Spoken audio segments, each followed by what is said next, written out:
Abakora business hafi ya bose baba bafite intego yo kubona abakiriya benshi, ibyo ntibitane no kwifuza kubona inyungu ihagije. Hano business tuvuga ni ubucuruzi bushingiye ku kugurisha igicuruzwa runaka nka product, ubushingiye kuri service, imyidagaduro n'izindi. Abenshi mu bazikora cyangwa se abagira ibitekerezo byo kuzitangiza baba bumva ko kugira aho ukorera cyangwa se physical location gusa bihagije. Ariko se nibyo? Niba ari kubitekereza uri gusigara inyuma, kuko ubu ibintu byarahindutse kubera ikoranabuhanga.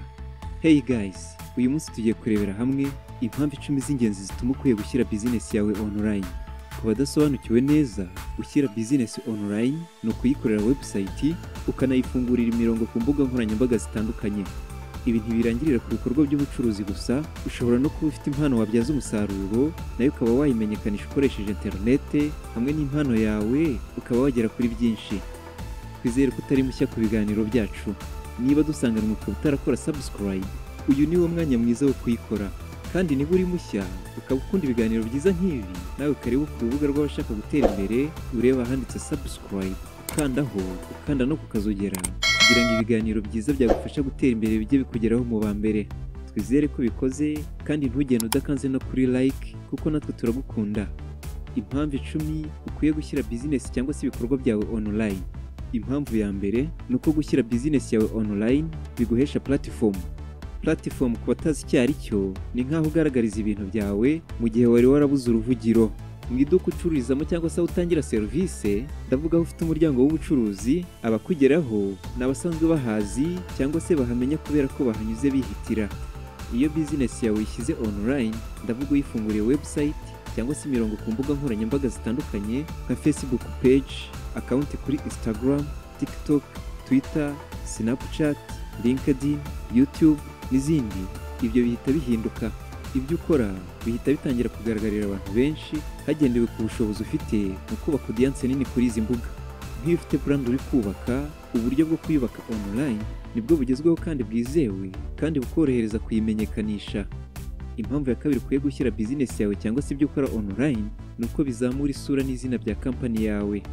Muri iyi myaka turimo, ikigo runaka iyo gifite website ikora neza cyangwa se gitanga amakuru ahagije ku mbuga nkoranyambaga zitandukanye zacyo, kikabikora neza kinyamwuga kandi ku gihe, abagikurikirana online baracyubaha bakumva ko cyihagazeho mu byo gikora.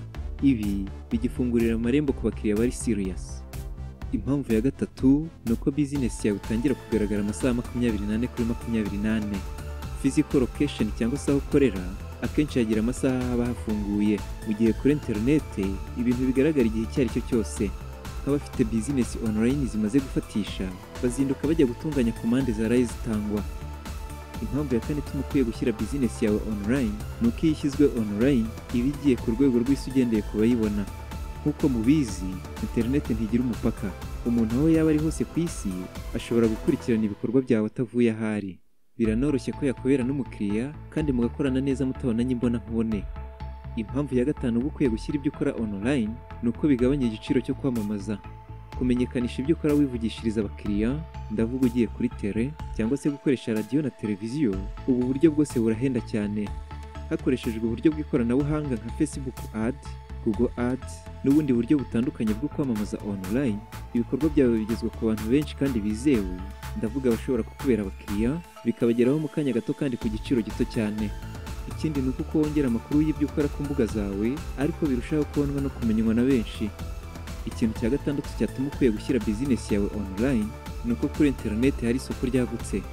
Nyuma y'iterambere rya smartphone, hakoreshejwe applications zitandukanye, abantu benshi bagiye bamenyera buhoro buhoro ubucuruzi bukorerwa kuri internet. Abazikoze mbere kinyamwuga bubatse icyizere buhoro buhoro mu bakiriya batari bake. Ubu online business imaze kuba isoko rinini cyane. Iyo ugaragarije isi ibyo ukora online, abakiriya uhereyeho ukabaha serivisi nziza, bakurangira n'abandi, nawe business yawe igafatisha kuri iryo soko ryagutse. Impamvu ya karindwi ukwiye gushyira business yawe online ni uko bigufasha gukorerwa review na Google ndetse n'ibindi bigo bikomeye by'ikoranabuhanga bitandukanye. Review ku batazi icyo ari cyo, ni nk'ikirango cy'ubwizerwa cyangwa se amanota ahabwa n'ibigo by'ikoranabuhanga bikomeye nka Google, ahanini bishingiye ku makuru atandukanye bibona kuri business yawe. Uko bikubonaho ameza niko bigushyira mu bizerwa, uko uba umwizerwa niko ubona abakiriya benshi. iba bigeze guhahira kuri Alibaba bahita babyumva neza, kuko kuri uru rubuga kureba review z'umucuruzi runaka ni ikintu cy'ingenzi mbere yo gukorana nawe ubucuruzi online. Impamvu ya munani ukwiye gushyira business yawe online ni uko byoroshye kandi bikaba bihendutse.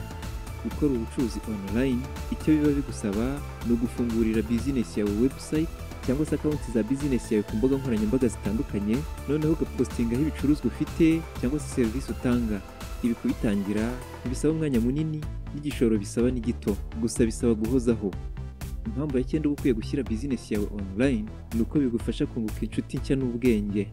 Ubushakashatsi bwakozwe ku bakorera ubucuruzi online bwagaragaje ko nyuma yo gushyira business zabo online bungutse inshuti nshya nyinshi, baguka no mu bitekerezo n'uburyo bwabo bw'imikorere burahinduka. Bamwe muri bo bibafasha gutera imbere byihuse. Ikintu cya 10 cyatuma ushyira business yawe online ni uko bigufasha kumenya ibintu abantu benshi bakeneye. Uko ushyira amakuru menshi y'ibikorwa byawe online ni nako ubona comments nyinshi zitandukanye, rimwe na rimwe usabwa products nshya, ibyo ukwiye guhindura muri business yawe, bamwe banenga abandi bashima imikorere yawe n'ibindi. Aya makuru yose rero abahanga bayabyaza umusaruro. Kubo twabanye nabo tukiri kumwe muri ab'agaciro cyane, ikaba ariyo mpamvu tugiye kubaha bonus ebyiri. Impamvu ya 11 ituma ukwiye gushyira business yawe online ni ukumenyekana no kubahwa. Muri sosiyete zimwe na zimwe abantu bakora business online bafatwa nk'abadasanzwe, cyane cyane iyo bagize amahirwe zikaba successful. Nk'abazwi cyane ni nka Jack Ma nyiri Alibaba, Jeff Bezos nyiri Amazon, Walton family ya Walmart, Ma Huateng wa Tencent n'abandi benshi tutabasha kurondora. Bamwe muri aba ibihugu byabo rimwe na rimwe bibagisha inama ku buryo bwo kuzahura ubukungu bwabyo. Abayenda bararemereye, ariko n'abaciriritse bakora ubucuruzi bwabo online bakaba babukora kinyamwuga, sosiyete babarizwamo zikunze kububaha ugereranyije n'ababukora mu buryo busanzwe. Impamvu ya 12 ari nayo ya nyuma ituma ukwiye gushyira business yawe online ni uko biguha experience yagufasha kuba umukire. Iyo ushyize business cyangwa se ibyo ukora online bunguka ubwenge bwinshi ukabona na experience ukora business mu buryo busanzwe utapfa kubona. Aha ni abenshi bahera bongera ibicuruzwa na serivisi bishya muri business zabo, bikunze guhita bihindura ubuzima bwabo, bakava ku rwego rwo hasi bakajya ku rwisumbuye cyangwa se urwo hejuru cyane, ari mu mikorere ndetse n'uko bunguka. Impamvu ni uko kwagura business online byoroshye cyane kandi ntibikura imita ku bicuruzwa na serivisi utanga.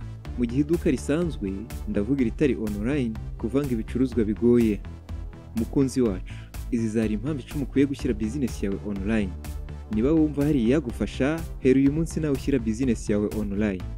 Ese waba wemeranya natwe kuri zo? Bitwandikira hasi muri comments. Niba hari n'inyunganizi waba ufite, nayo wayidusangiza muri comments.